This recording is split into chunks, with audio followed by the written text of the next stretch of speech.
रहस्य का सफर, एक नैतिक कहानी। राजस्थान के छोटे से गांव में, जहां हर घर के पीछे एक कहानी छुपी है, वहीं से एक अनोखी कहानी शुरू होती है। कहानी है एक साधारण किसान राघव की। एक दिन राघव अपने खेत में काम कर रहा था, तभी अचानक उसे मिट्टी में एक चमचमाती वस्तु दिखाई दी। जब उसने उसे निकाला तो वह एक पुरानी चाबी थी।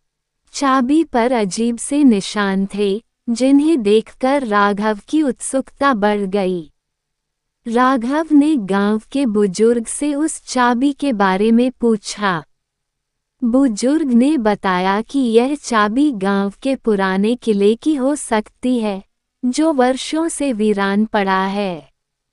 ये सुनकर राघव ने तय किया कि वह किले की सच्चाई जानने जाएगा।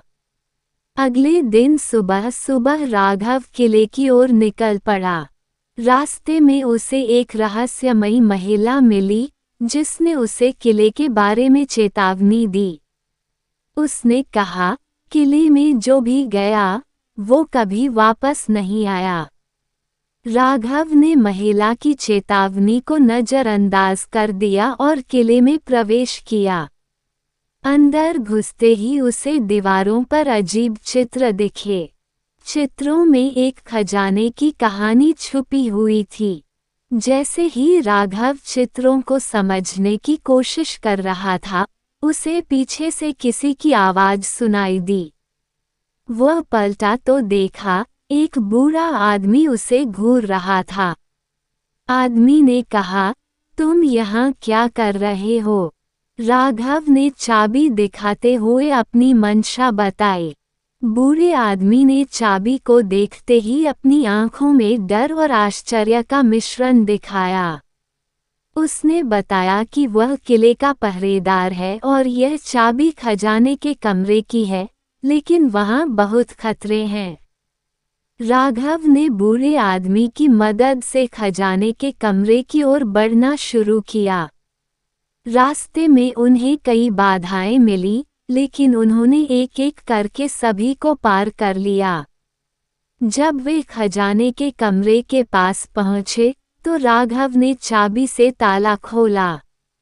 दरवाजा खुलते ही एक जोरदार आवाज हुई और कमरे के अंदर से चमकता हुआ प्रकाश बाहर आया।